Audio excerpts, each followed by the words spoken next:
말씀을 우리 같이 한 목소리로 우리 합독하도록 하겠습니다. 사도행전 15장 1절부터 22절 말씀입니다. 우리 신약 213면의 말씀 되겠습니다. 우리 같이 읽어보겠습니다. 시작. 어떤 사람이 유대로부터 내려와서 형제들을 가르치되 너희가 모세의 법대로 할례를 받지 아니하면 능히 구원을 얻지 못하리라 하니 바울과 바나바와 저희 사이에 적지 아니하는 다툼과 변론이 일어난지라. 형제들이 이 문제에 대하여 바울과 바나바와 및 그 중에 몇 사람을 예루살렘에 있는 사도와 장로들에게 보내기로 작정하니라.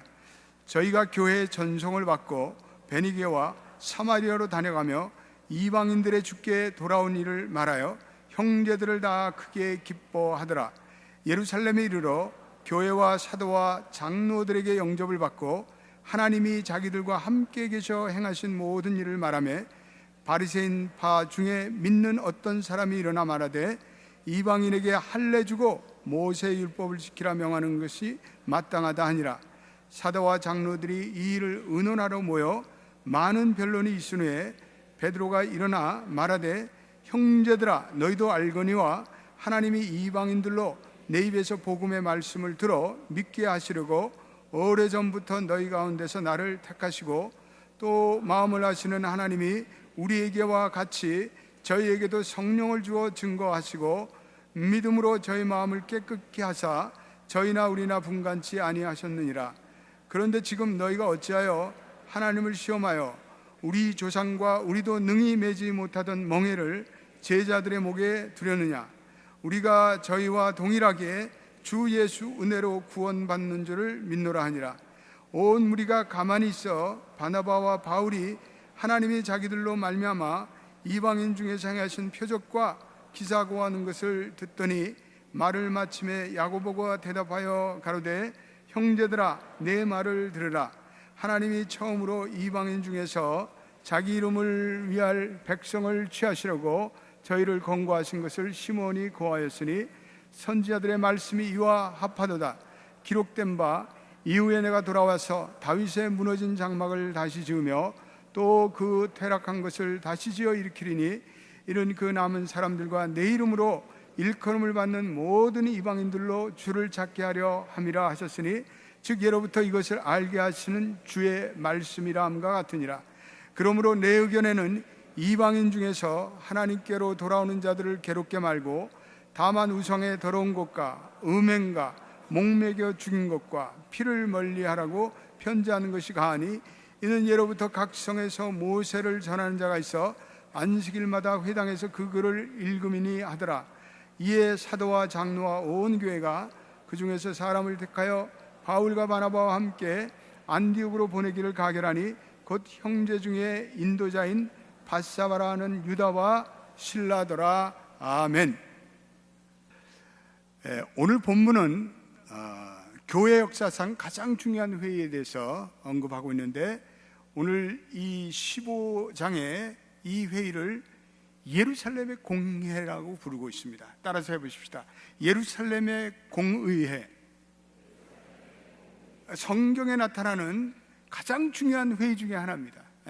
그래서 우리가 매주 수요일마다 사도행전을 공부하고 있는데 이 사도행전에 나타나는 가장 중요한 역사적인 사건이죠. 그래서 이 회의를 통해서 기독교가 구약의 시대에서 신약의 시대로 넘어가는, 그리고 유태교에서 명실공히 이제는 기독교로 발전해 나가는 분수령이 되었던 회의입니다. 터닝 포인트가 되었던 회의로 매우 기독교 역사에서는 중요한 회의입니다. 만약 이 회의에서 다른 결정이 내렸다면 오늘날 교회사의 진로가 전혀 다른 방향으로 전개되었을 것입니다. 그만큼 오늘 이 회의는 중요한 회의였습니다. 그래서 오늘 우리가 공부할 예루살렘 공회의는 교회사의 중요한 결정을 내포하고 있는 역사적인 회의였다. 여러분들이 그렇게 기억을 하시게 되길 바랍니다. 그래서 이 복음이 땅 끝까지 전파되는 과정에 있어서 필연적으로 많은 문제들이 이렇게 해결되어야 했습니다. 그래서 모든 초대교회 지도자들이 모여서 그러한 그들이 필연적으로 해결되어야 할 할례 문제, 이 할례를 받지 않아도 이방인들이 하나님의 백성이 될 수 있느냐 하는 중대한 결정을 내려야 하는 자리였습니다.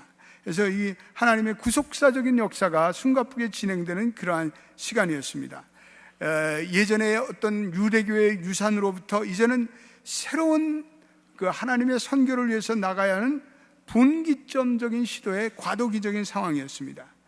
자칫하면 이 예루살렘과 안디옥 교회가 분열될 수밖에 없고 깨질 수밖에 없는 아주 크리티컬한 그러한 시점이었습니다. 그런데 이 교회 지도자들이 이제 모여서 기도합니다.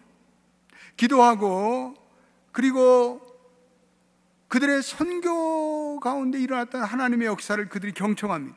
그리고 청취하고 그리고 성령의 이끄심을 따라서 그들이 다음 기독교가 나아가야 할 세계 선교의 방향을 새롭게 모색하는 것이 오늘 이 본문입니다. 그래서 혼란도 있고 대립도 있고 논쟁도 있었지만 이를 아주 지혜롭게 극복합니다. 그래서 다시 한번 하나님의 교회로 하나가 되는 일치의 과정을 보여주고 있습니다. 만약 오늘날의 교회들이 이러한 모습으로 회복된다면 교회가 엄청난 능력의 역사를 세상에 보여줄 것입니다.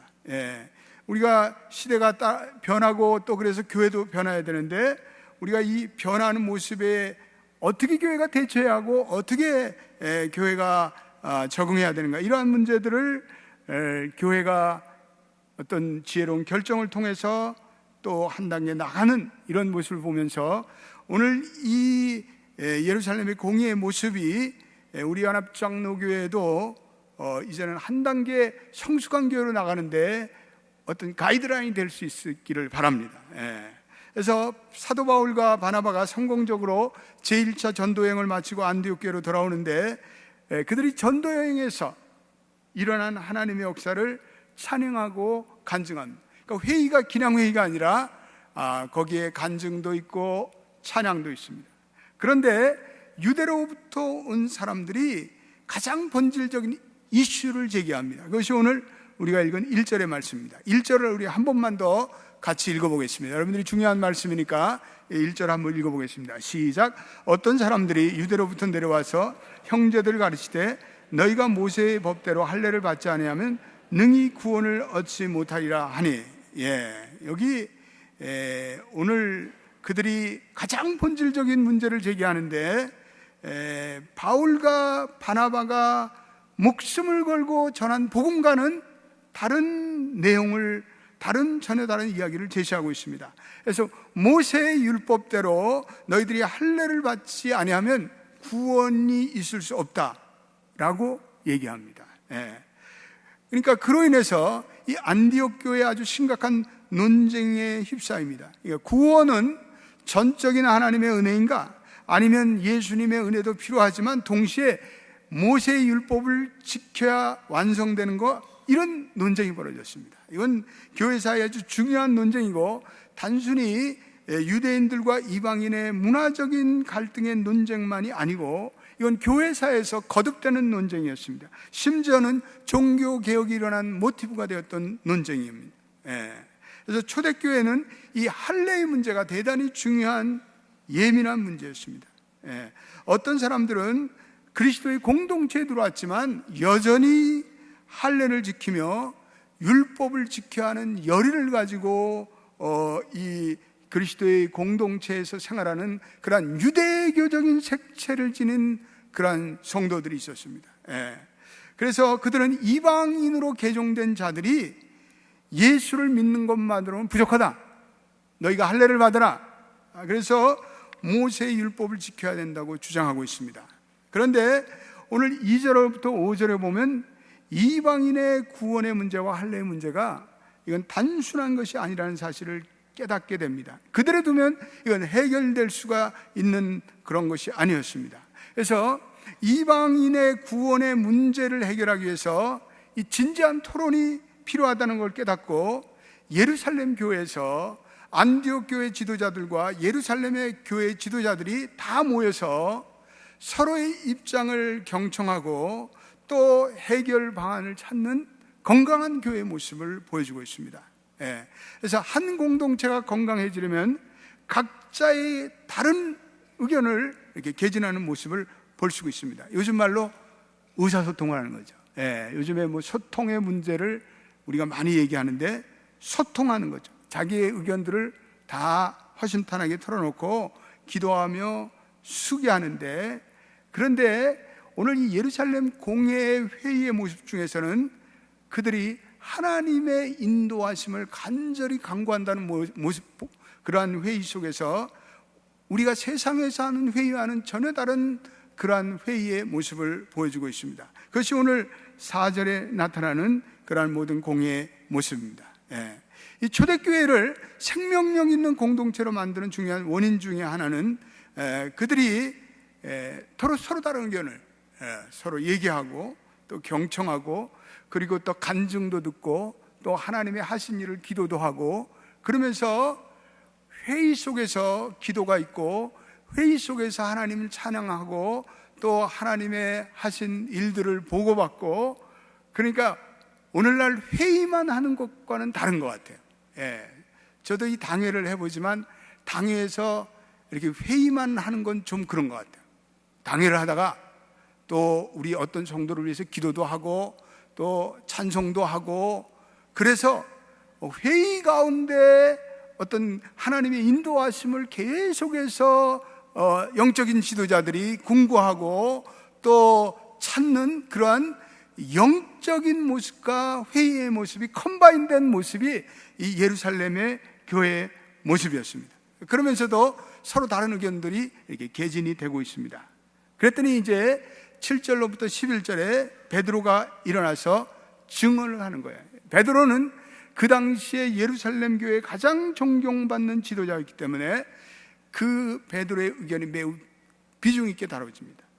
그랬더니 베드로가 세 가지를 얘기하고 있습니다. 첫째로, 하나님께서 나를 이방인의 구원을 위한 대변자로 세웠다.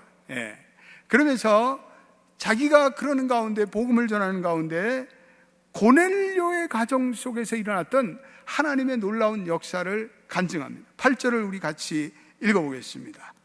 시작.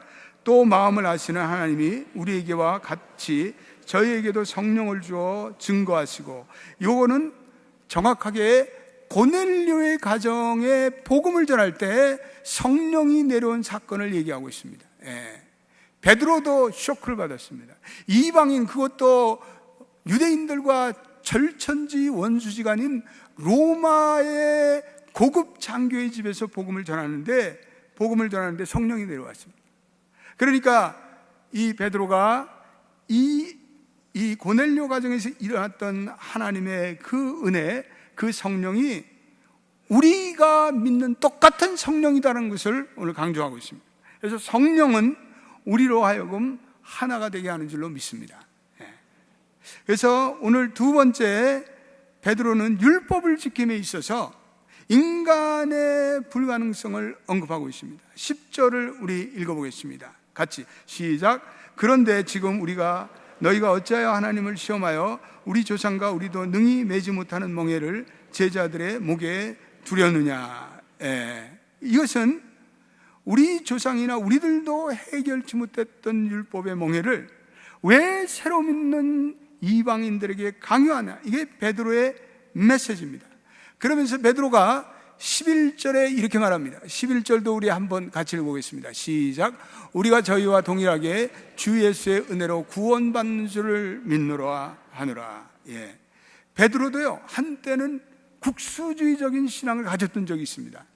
그런데 베드로에게 계속해서 하나님께서는 그러한 그 더러운 것에 환상을 보게 하시고, 또 사마리아 땅에 가서 복음을 전할 때 성령이 임하게 하시고, 그래서 이 베드로의 의식에 패러다임 시프트를 하셨어요. 그러니까 이때는 이미 베드로가 이거는 예수 그리스도의 은혜로만 구원을 받고 이방인에게도 하나님께서 구원의 길을 열어주셨다라는 확신을 가질 때입니다. 그러니까 베드로가 오늘 보니까 하나님의 은혜로만이 구원을 얻고 유대인과 이방인의 아무런 차이가 없다고 주장합니다. 이 베드로의 그 언급은 사실은 베드로의 과거의 어떤 행적으로 봐서는 파격적인 것입니다. 베드로가 깨달았어요. 이 하나님의 나라가 이방인에게도 열리는구나. 그래서 베드로는 오로지 예수 그리스도의 은혜로 인한 믿음으로 구원받음을 다시 한번 강조하고 있습니다. 여러분, 구원은 하나님의 전적인 은혜로 이루어지는 것으로 믿습니다. 그래서 오늘 이 베드로의 이러한 토의와 이러한 결정들이 기독교 신앙을 유대주의의 어떤 종속된 국수주의적인 종교로 구속하지 않고 전 세계를 살리는 글로벌 하나님의 구원의 종교의 분기점으로 만드는 그런 것이죠. 바로 이것이 또한 루터의 종교개혁의 주체가 되었습니다. 오직 믿음으로, 오직 은혜로 예수 그리스도를 단지 믿기만 하면 구원 얻는다는 이 베드로의 이 사실이 오늘 세계 역사를 바꿔놨습니다. 그래서 오늘날 교회의 위기도 무엇입니까? 동일한 것입니다. 복음이 아닌 것을 가지고 사람을 속박하는 것, 이것. 그래서 은혜가 아니고 율법으로 돌아가는 것. 교회가 교리화하는 거죠. 교회가 율법화하는 거죠. 교회가 복음을 떠나서 율법을 더 강조하고 교리화하고 그러면 세상을 살릴 수가 없습니다. 그래서 역동성이 사라지고 교회가 점점 뷰로크라틱한 관료화됩니다. 우리 교회는 아닌데 저쪽 동네 가면 그런 교회들이 많은 거예요. 하찮은 건 없고 말이에요. 이 국기를 뭐 여기 오른쪽에 놓든지 왼쪽에 놓든지 무슨 상관이야. 근데 그거 가지고 밤새 싸우는 사람들이 있습니다. 피아노를 왼쪽에 놓을 건가 오른쪽에 놓을까, 그런 걸 가지고 밤새 싸우는 사람들이 있습니다. 그러니까 신앙의 이슈가 아닌 것, 이런 비본질적인 걸 가지고 싸워요. 대부분 보면 다 거기는 감정 싸움, 명분 싸움, 자기를 알아준다 못 알아준다 이런 싸움이에요. 자존심의 싸움인 경우가 얼마나 많습니다. 이거는 복음이 잘못됐을 때는 우리가 정말 목숨 걸고 복음을 위해서, 이 복음의 일치를 위해서 우리가 마음을 합해야 되지만, 그렇지 않은 걸 가지고 뭐 이렇다 저렇다 이렇게 하는 것은 이 교회가 점점 관료화돼요. 그래서 복음은 역동적인 것이고, 이 복음을 어떤 제도나 율법에 가두어 놔서는 교회는 생명력이 없어요. 그래서 오늘 예수 그리스도의 복음을 생명력 있게 전하기 위해서 오늘날 우리 교회는 율법주의적인 멍해를 벗어버리고 예수의 생명을 회복하기를 주님의 이름으로 축원드립니다. 그래서 우리가 살아있는 주님이 우리의 마음에 가득 차서 우리가 은혜로 하나님의 나라를 위해서 사역하고 구원, 우리가 헌신하고 사명감을 가지고 부르심을 받고 그리고 세상을 이기고 그러는 교회가 되기를 주님의 이름으로 축원드립니다. 어떤 율법에 얽매여서, 어떤 멍에 얽매여서, 어떤 압력에 의해서 그렇게 하는 건 이건 다 복음이 아니에요. 잘못된 거예요. 우리는 이 복음의 생명력을 위해서, 오로지 믿음으로 구원받는 하나님의 구원의 역사를 위해서 우리는 그러한 그 주님의 오로지 은혜, 오로지 믿음을 가지고 우리는 이 신앙생활을 해야 합니다. 그래서 이방인의 구원이 하나님의 자비에 의지하는 믿음으로 연유하는가, 아니면 모세의 율법을 지켜야 하는 의식으로 가능한가, 이런 것을 가지고 오랫동안 장시간 토론한 다음에 또 이번에는 바울과 바나바의 간증을 들어요. 회의를 아주 재밌게 하는 것 같아요. 여기에 12절도 우리 한번 읽어보겠습니다. 시작. 온 무리가 가만히 있어 바나바와 바울이 하나님이 자기들로 말미암아 이방인 중에서 행하신 표적과 기사고하는 것을 듣더니, 중간중간에 간증을 넣고 선교 보고를 넣어요. 우리도 회의할 때 이렇게 하면 좋습니다. 딱딱한 회의만 하지 말고 하나님께서 우리 교회에 하신 역사, 하나님께서 우리를 통해서 이루신 선교, 하나님의 살아계심, 이거를 서로 간증하고 나눠서, 그래서 무슨 신학적인 담론을 하는 것만 아니라 그들이 체험한 하나님을 증거한 거예요. 그런데 그런 회의 속에서 무언가 마음이 점점 하나가 되는 거예요. 그들이 자신이 경험하였던 하나님, 그리고 하나님의 은혜, 하나님의 계시에 대해서 그들이 간증하고 보고하고 그럴 때 하나님께서 그들 가운데 성령으로 임하셨어요. 그들의 마음을 싹 모아주셨어요. 할렐루야. 저는 이런 회의가 참된 회의라고 생각해요. 저는 이런 회의가 정말 교회의 진정한 회의라고 생각해요. 예. 그래서 오늘 이 본문에서 중요한 것은 성령께서 이 회의를 주도해 나가시는 거예요. 우리 교회들도 성령의 주도하심을 따라서 우리 회의하게 되기를 주님의 이름으로 축원드립니다. 예. 회의만 하면 회의를 품게 돼. 그래서 이 사람들이 딱딱한 회의만을 하는 것이 아니라 우리의 교회에 나타나는 하나님의 은혜가 이것이었습니다. 계시는 이런 것이었습니다. 그래서 성령 충만한 리더들이 간증하고 하나님을 증거할 때 거기에 하나님의 은혜가 임하고 거기에 교회가 나아갈 다음 방향이 모색돼요. 멋진 회의예요. 멋진 회의예요. 예. 그래서 오늘 예루살렘의 공회의는 의사소통도 있었을 뿐 아니라 그리고 하나님의 음성을 듣기에 힘썼습니다. 그래서 하나님께서 오늘 이 이슈에 대해서 어떠한 뜻을 가지고 계신가? 예. 그래서 그 하나님의 뜻을 들을 수 있다면 일지점에 도달할 수 있는 확신을 가지고 그들은 회의했습니다. 저는 그런 생각을 가지고 이 교회는요, 이건 물론 사람들이 모여서 사람들의 뜻을 모으고 그렇지만 어느 순간에는 사람들이 마음을 합쳐서 하나님께 기도해야 된다고 생각합니다. 그래서 어떤 때는 좀 의견이 좀 차이가 나고 이게 안 모아지면 기도하라는 하나님의 뜻으로 알고 당분간 기도만 열심히 하면 돼요. 그거 의견이 안 모아지는데 밤낮 모이면 싸우기만 더해. 그러니까 그때는 회의는 중단하고 기도하시기를 주님의 이름으로 축원드립니다. 여러분들이 우리 교회에도 무슨 그룹들이 많잖아요. 성교회도 많고 이 많은데 회의하다가 싸우면 이거 담임 목사님이 기도하라고 그랬다고 우리 기도합시다. 그렇게 하시길 주님의 이름으로 축원드립니다. 기도하시고 좀 천천히 결정해도 돼요. 교회는 이렇게 회사처럼 이렇게 바쁘게 몰아칠 이유는 없어요. 예.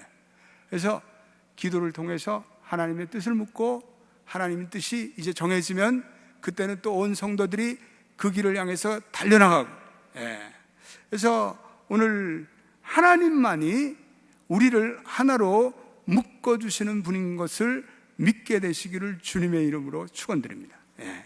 예. 그래서 오늘 본문에 나타난 또 하나의 인물이 있는데 야고보예요. 야고보.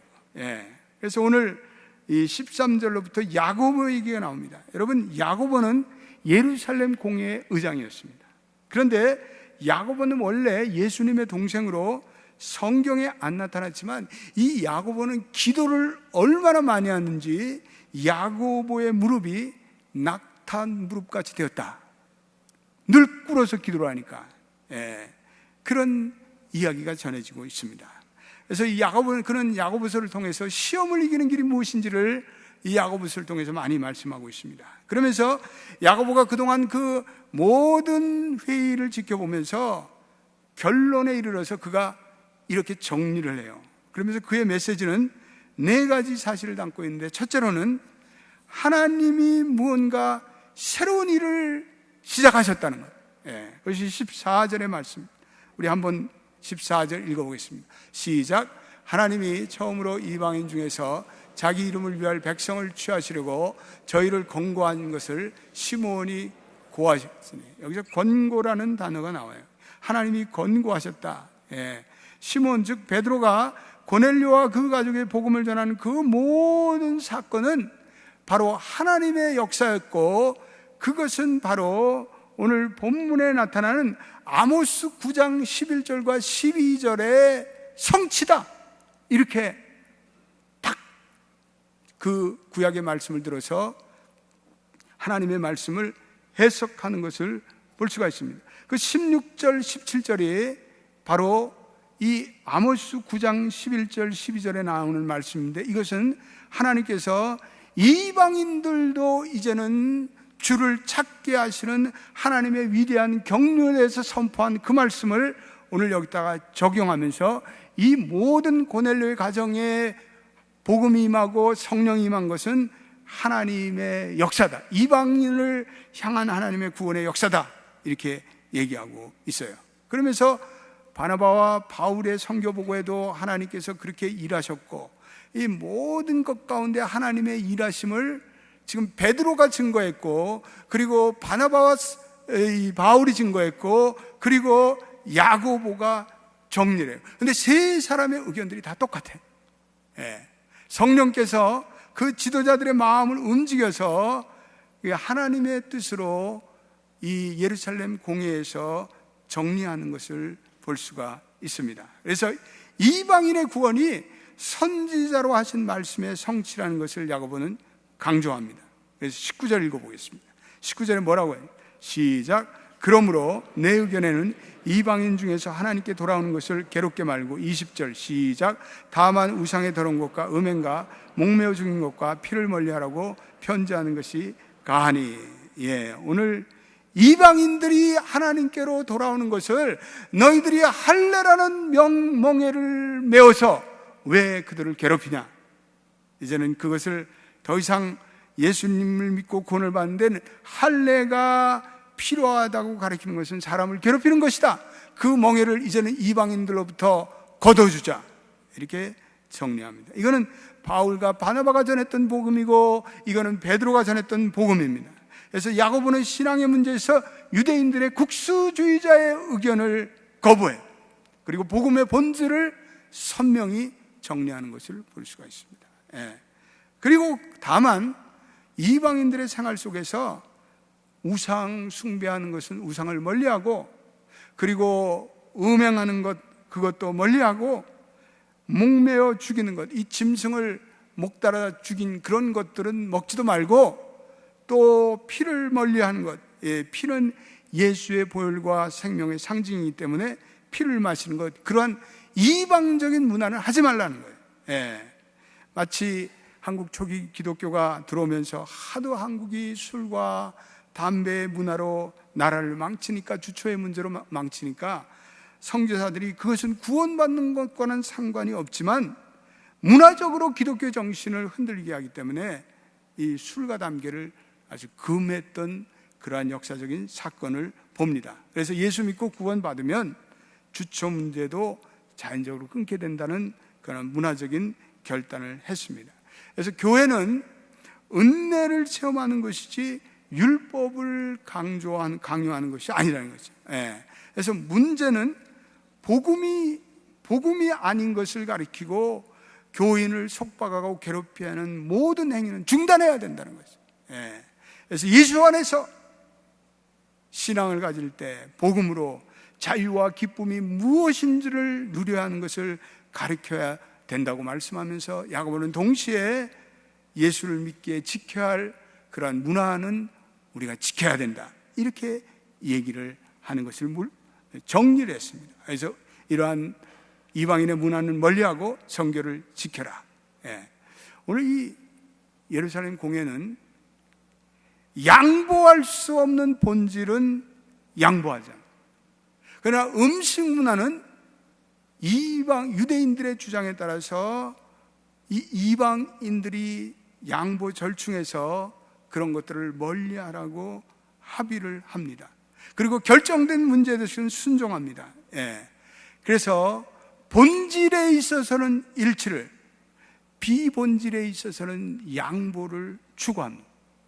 아주 지혜로운 회의의 모습인 것을 보게 됩니다. 오늘 예루살렘 교회 회의는 이제 사람들의 마음이 이러한 모든 성령의 인도하심 가운데 회의하는 가운데 막을 내리고, 이제는 이 안디옥 교회가 본격적으로 이방 선교에 올인할 수 있는 준비를 완벽히 갖추는 것을 보게 됩니다. 그래서 오늘 28절 말씀, 중요한 말씀입니다. 여러분들이 펜이 있으면 28절을 다 밑줄을 그었어요. 한번 28절을 읽어보겠습니다. 시작. 성령과 우리는 이 요긴한 것들 외에 아무 짐도 너에게 지우지 않으려는 것이 가한 줄 알았노니. 회의의 결의의 주체를 성령을 앞에다 넣어요. 얼마나 놀라운 일입니까? 우리가라는 회의 주체 플러스 더 중요한 것은 성령께서 오늘 이 회의에 역사하셔서 성령께서 이 회의의 주체가 되셔서 오늘 이 모든 짐을 너에게 이방인에게 지우지 아니한 것을 가한 줄로 아노라. 그리고 탕탕탕 이렇게 결의를 해요. 할렐루야.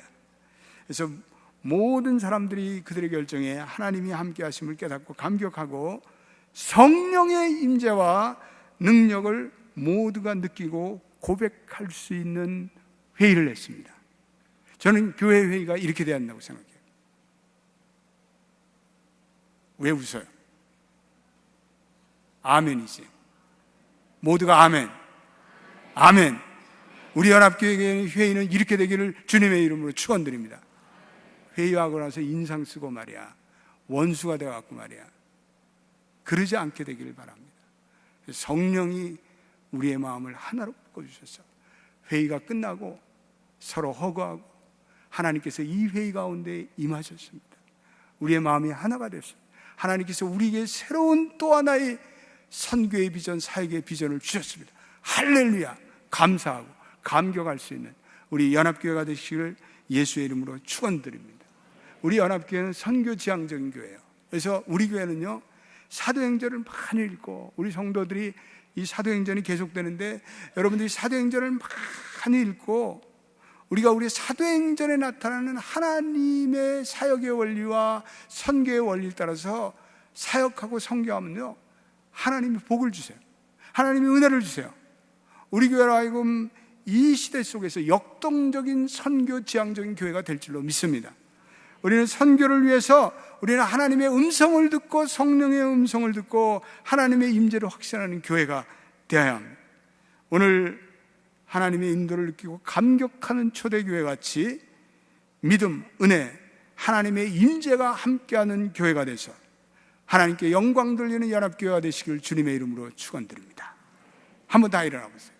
오늘 우리 주신 찬양 부르면서요, 우리 하나님, 우리 연합교회를 선교 지향적인 교회로 만들면서, 그러면서 하나님, 우리 교회가 더 하나님께 영광 돌리는 교회가 되기를 원합니다. 우리 비전 찬양 부르면서요, 하나님 앞에 온 이방인들이 돌아오는 하나님, 우리 연합교회 비전 주셨는데 그 비전을 위해서 주여 우리가 올인하게 하시고 그것을 위해서 마음을 모으고 그것을 위해서 훈련받고 그것을 위해서 하나가 되고 그것을 위해서 우리의 삶을 드리기를 원합니다. 찬양하며 나가겠습니다.